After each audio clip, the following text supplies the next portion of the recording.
All right, I want to take a few minutes to talk about characters. Characters are a huge part of any story, and if you don't have compelling or believable characters, you might as well forget about that reader turning the page.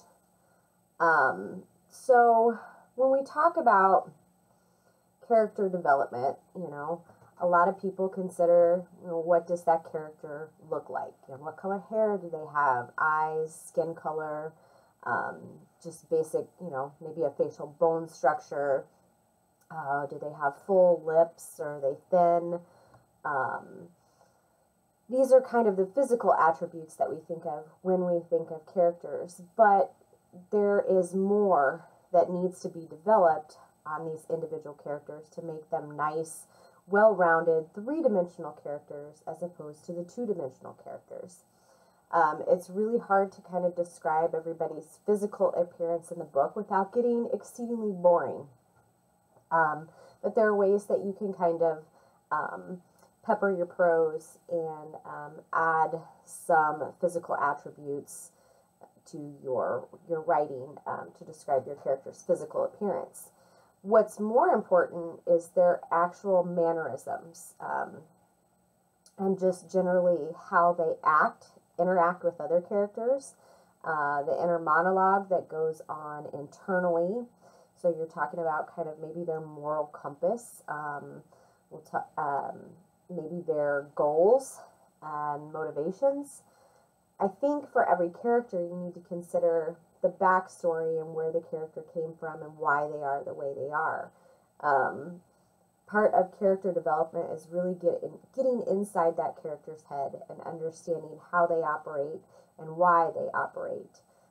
Most people act or behave a certain way because they've encountered something in their past, they've experienced something that has kind of led them to be the way that they are.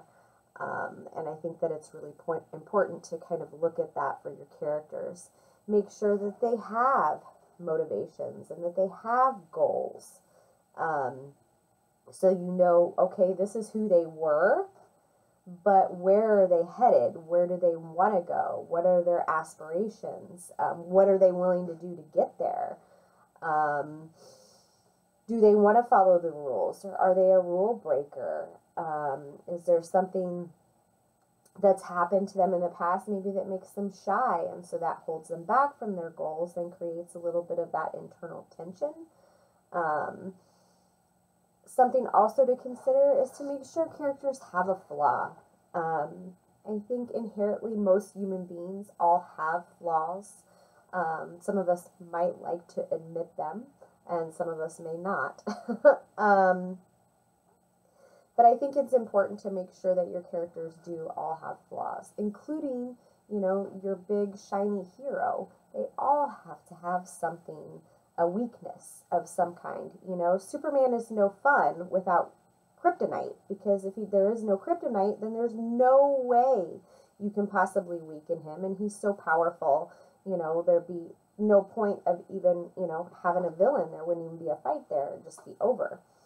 So your character has to have some sort of kryptonite. Now, their kryptonite or their flaw could be a physical flaw. Maybe they have a physical disability. Maybe they just have a limp. Maybe they have a lisp when they talk. There can be a lot of different things, a lot of different physical flaws that a character can have. They can also have internal flaws. Internal flaws can be things like a mental illness or an addiction. Those things can really affect your story when you start to, think about what these characters are willing to do and how far they're willing to go. And if they're faced with, well, do I want, my goal over here? Or, if you're an addict, am I going to deviate from my goal because I need a fix? And then that derails the whole story, or, at least it provides some internal conflict that's preventing the character from moving forward towards their goal. when you're using some of these interesting features for these characters, and the physical appearances in your writing, I think it's important that less is more. You can spend hours and hours describing a character, and your reader is still going to see something different from what you actually see in your head. Um, and so, don't get bogged down with describing too much. Some authors leave a lot to the imagination. They hardly have any descriptions of characters. And I'd say I have probably minimal descriptions of characters. Maybe a couple of really defining, maybe physical attributes, and then, most of my stuff is probably internal as far as the characters' goals and motivations. I think Stephen King, he has, in his writing, he will pick like one really distinguishing feature for that character, and that's how he uses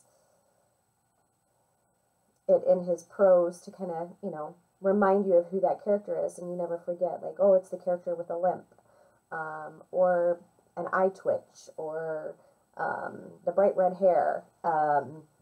Maybe that's their distinguishing feature. And he doesn't really go into much more other than that. Kind of let your readers do the thinking for you would be a good way to do that. So make sure that the characters, make them different, make them realistic. If you're going to have a character with a mental illness, make sure you do your research, and you make sure that you portray that in an accurate light. If you could talk to people who maybe have that illness, that might help you better understand what goes on internally inside one of those characters' minds. So when you're developing your characters, take a step out of your own shoes and step into somebody else's, and keep that in mind whenever you're writing.